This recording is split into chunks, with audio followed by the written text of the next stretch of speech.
the shop again, guys. Getting ready to start back on the LT1 project. I know a lot of y'all been wondering what's been going on and stuff. We were waiting on parts there for a little while and some certain things we needed and just a bunch of little small stuff, but we're getting ready to jump back on it. We actually just got done swapping the rear gear in Pops' car. We swapped it out. It had a 390 in it before from when we were racing it and stuff, and we actually swapped it back to a 410. Not really because we wanted to go 410. It's not a big jump, but it started having a little noise and stuff in it. Obviously, when you're racing, drag racing and stuff, it was set up real loose. It actually had a solid sleeve instead of a crush sleeve and all, and it just had a lot of little backlash noise and stuff, and he's driving it on the street now, so we wanted to fix it up for him, quieten everything down, so we put a new 410 in it and got it all set up and got him good to go this past week, and figured we'd go ahead and jump in on the LT1 project again. We got all of our parts ready for it, ready to assemble it, get it back going, and make Mr. Pilson's day, get his car back going, get it where we can get it on the dyno and get everything ironed out, and that thing's gonna be fun, man. It's gonna be a fun little deal. But anyway, let's jump into the engine stuff, and we'll see if we can't get this thing assembled most of the way.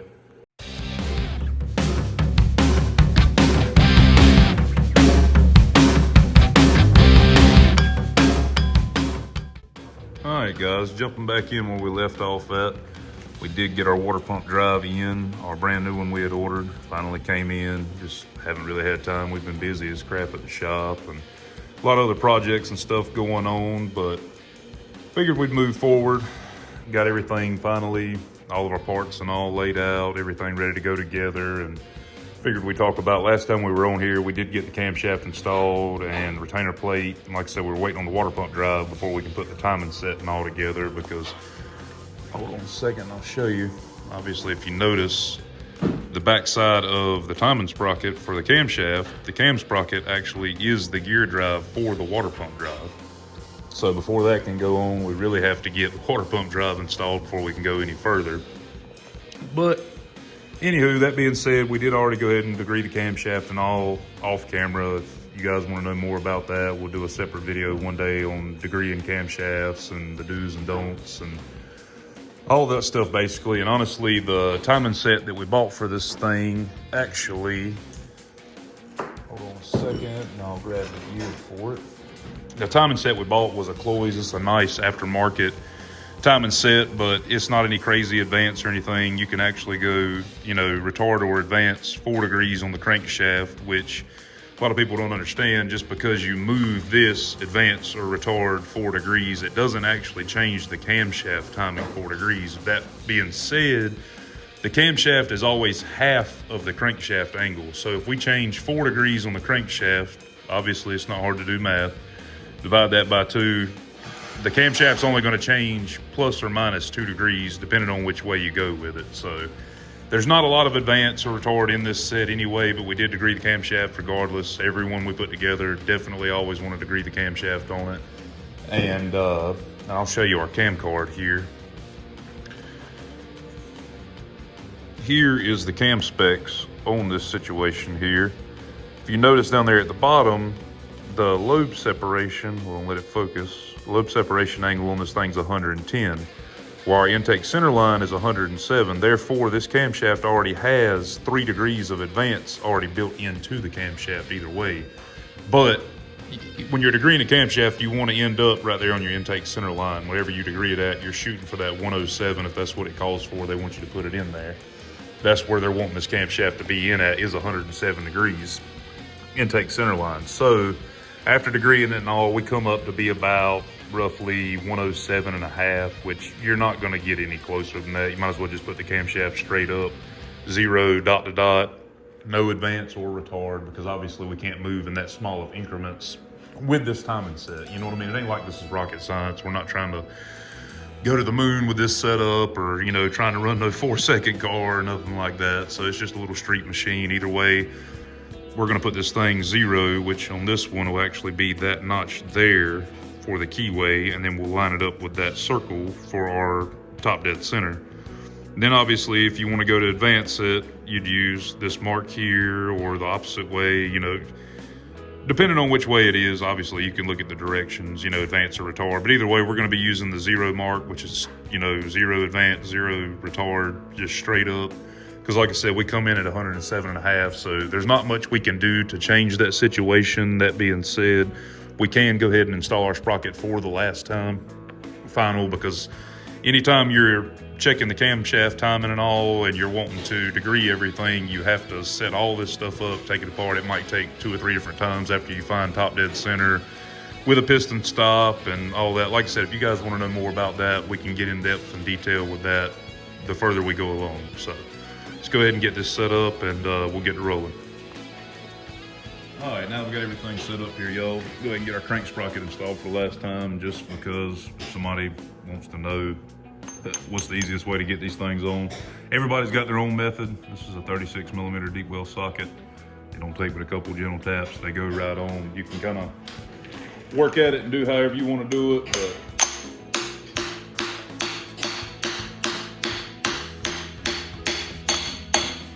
just like that, it's on there. Don't take a rocket scientist. We'll go ahead and get our sprocket chain set up on here. We can get everything dialed in. And what I like to do too, y'all, just to make sure we're already lined up TDC straight up where we need to be at as of right now, which we might be a little bit off, but we're not crazy far off. Let's see if we can get this on here. Is crank turner. Okay, now we're dead straight up. But what I like to do before we put the chain or anything on here, you can see on our sprocket here that it's got the 1 dial on it. That's what we want to be lined straight up. Cam sprocket at the bottom, crank sprocket straight up. We want these 2 dots to be aligned when we put the chain on. So even though it's close right now, I can already tell. I like to put mine on there and make sure we can just spin this thing and get it dialed just about dead on. Just makes it a lot easier when you're putting the chain and all on together. Obviously, it's kind of a process. So also, before we put our cam sprocket and stuff on, I always like to go on the back side of this thing where you can see where the lines are actually cut for fluid to be able to enter, just to give it a film to where it's not metal to metal grinding all the time. I always like to put a little lube around the back side of this piece before we put it on, just so it's got something there, you know, when you first dry start it or anything like that to that sort. It's got something on it just so we know it's not metal to metal as soon as we fire it up for the first time. But go back in here, trying to align this piece on here. Like I said, once we already got it close, you may have to move the cam just a little bit to get it started. Just take your finger on the back side and move it around where you can get the cam dowel in there like that. And then back to our screwdriver trick, like we talked about in the first video, you can take the cam and actually spin it just a little bit, enough to get it to where we can get a bolt to align. And once we get it where we can get a bolt to align, we'll go ahead and just start a bolt in it, so we can pull the camshaft forward on the retainer plate. So it's pulled most of the way out.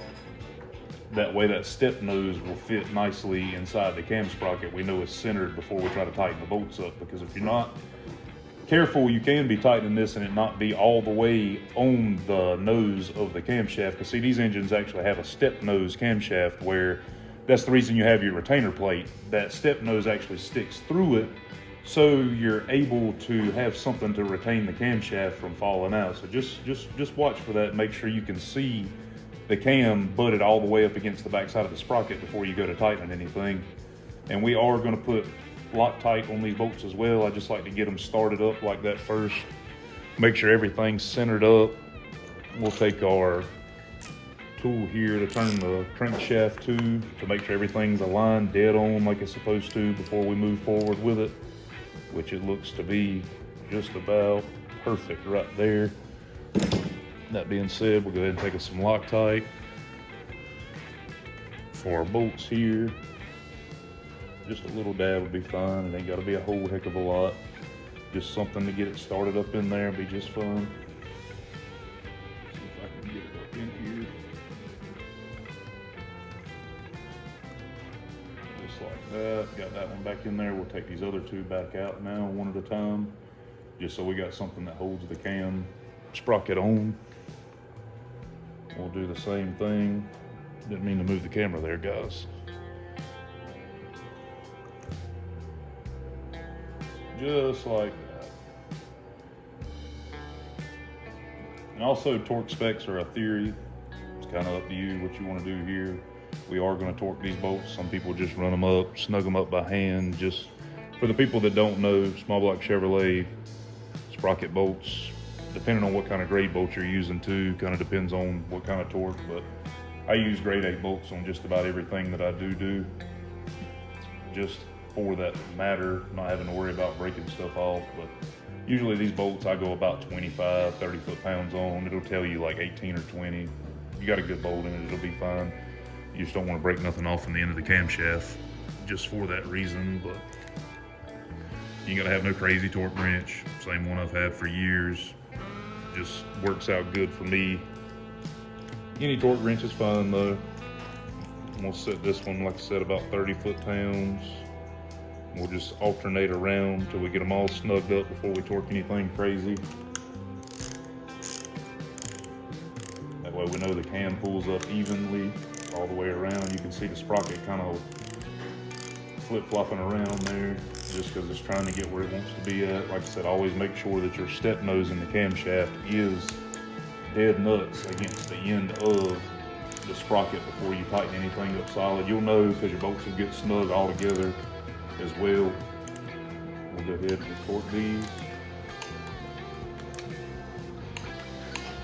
Let's go back around and check them all.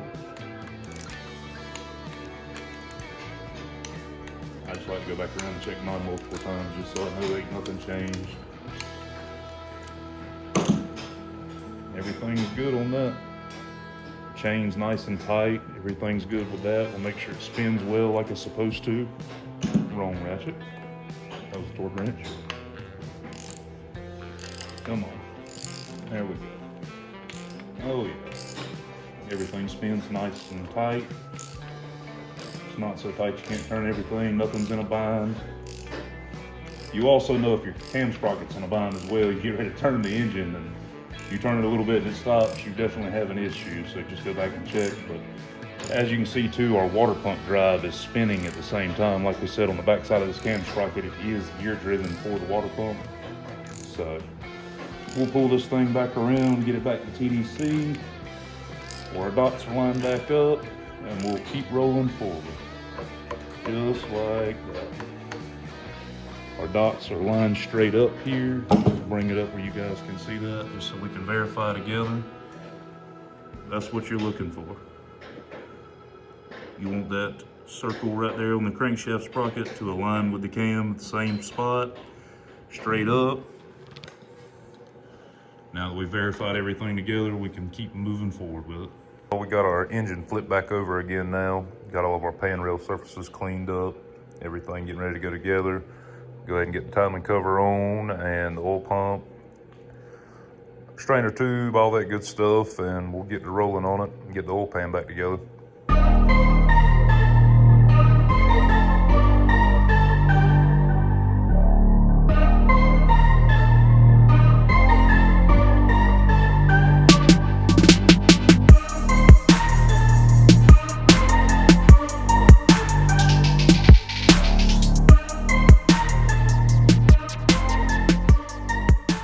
About ready to start putting our oil pan back on here, guys. I kind of wanted to touch on something right here too that I'm sure some of you know about already and some of y'all probably don't think about, but one of the best way to do things. This is just the way I like to do it, but we're gonna talk about setting your oil pan pickup depth in the pan.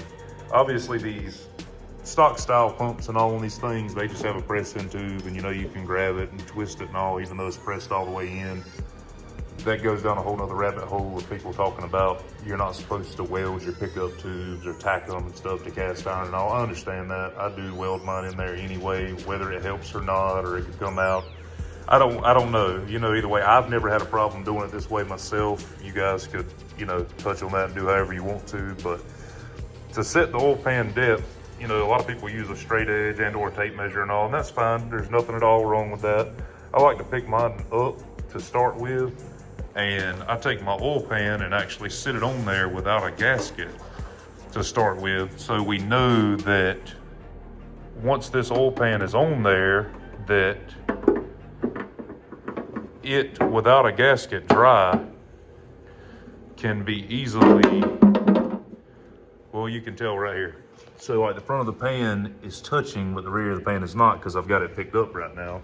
I like to take mine and just push down on the pan to where it seats solid. You know that the oil pan pickup, or the oil tube pickup strainer, is touching the bottom of the pan. Therefore, once we put our gasket on, we know the height will be right before we put everything together. Like I said, I'll go ahead and weld the pickup tube, and all the oil pumps just rested there with the bolt in it. We still got to put the windage tray and all on it too, and we'll go from there.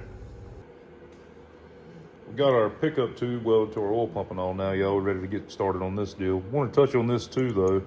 Anytime I build one of the small block Chevrolets like this, I always like installing one of these steel collar oil pump drive shafts. ARP makes them, Canton, there's a bunch of different people that make them, but just to ensure, I'm sure y'all pulled one apart with many miles on it, and the plastic piece, the collar ring that holds this to the oil pump, be deteriorated or broke or even laying in the pan wise. So for no more money than it costs, I would definitely invest in one of those just in case. I mean, obviously oil pump drive shaft failure is the worst thing you want to have. So that being said, we'll go ahead and drop that down in there. Get our pump set up here. You don't have to worry about the pump not seating into that right now. Once you flip the engine over and all, it'll all come together. We'll get our, let's see, where are our windage tray at? Where I set that at? Right here. On this style engine here, which a lot of your late model blocks with roller engines and stuff, they all actually come factory with one of these windage trays. This thing is clean, by the way, y'all. It's just stained from, you know, oil and all from before, but that actually has to go on first before you can put the oil pump bolt through there. It actually bolts through it too. So we'll get a little bit of oil here. I just poured some into the cap here.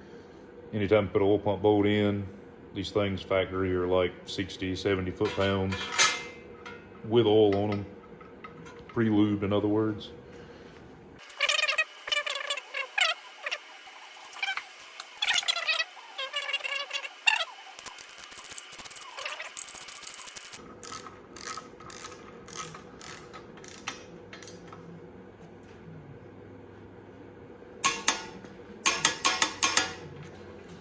Good.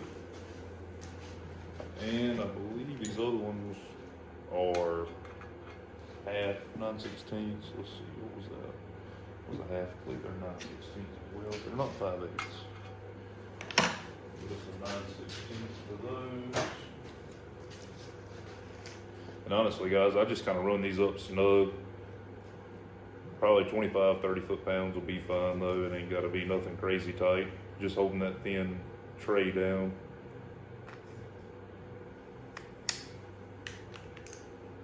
Got the camera moved around a little better where you guys can see what's going on with this windage tray. We've already got all of our bolts pretty much run up. Like I said, I got this thing set on like 30 foot-pounds.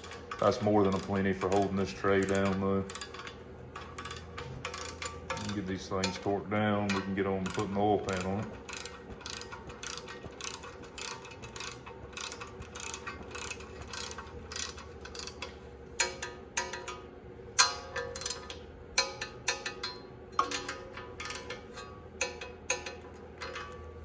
Let's go back and check everything just so you know you've done it all.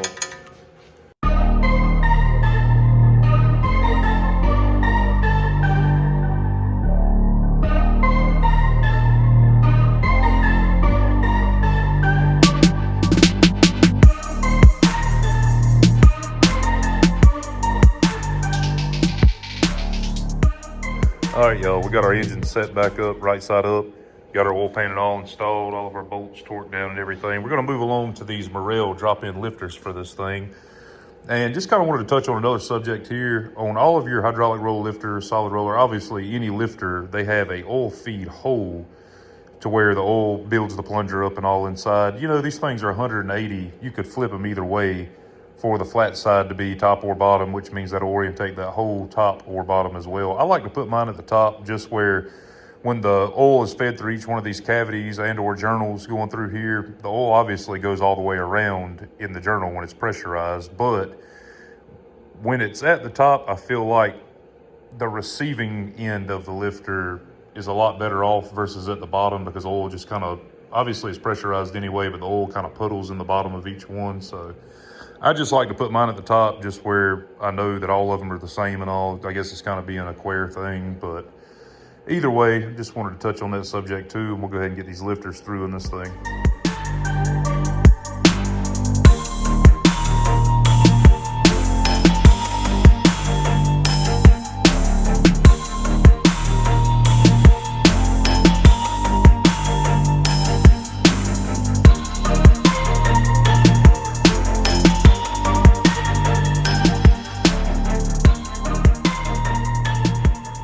All right, guys, we already got all of our lifters put in and got our spider tray torqued down. Everything good. We did go ahead and clean the deck surface, and we went through with a thread chaser and thread chased all of our bolt holes, so we know all that'll be good.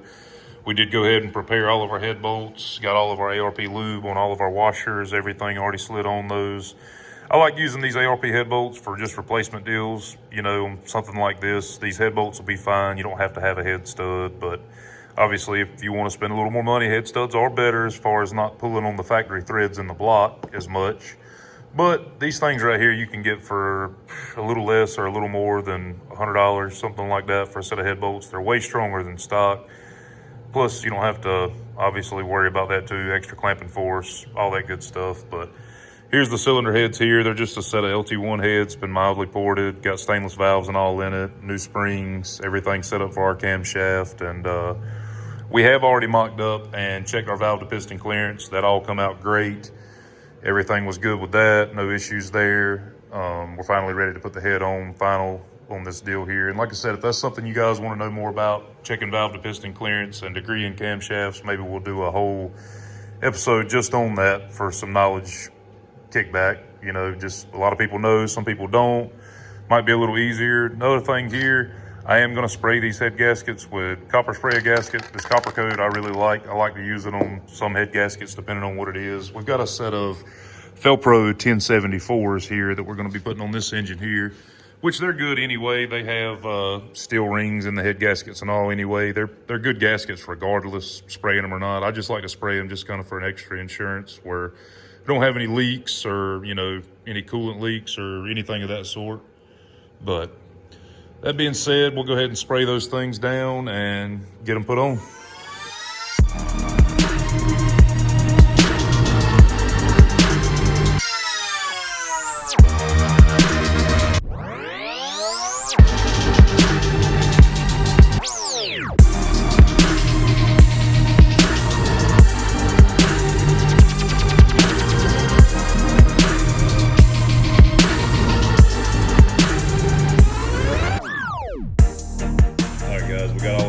Run up with our gun. That being said, we're ready to go ahead and do our first step torquing this thing. They call for 70 foot-pounds on these 7/16 ARP bolts. They're 12-point heads. I like the 12-point heads over the 6-point myself. They give a little more room for socket area and stuff around some of these springs. Obviously, you can see it's a little tight between these. A little easier with a 12-point socket, but that being said, we'll go ahead and go in 3 steps. We'll start off around 20. Maybe the next time we'll go 45, and then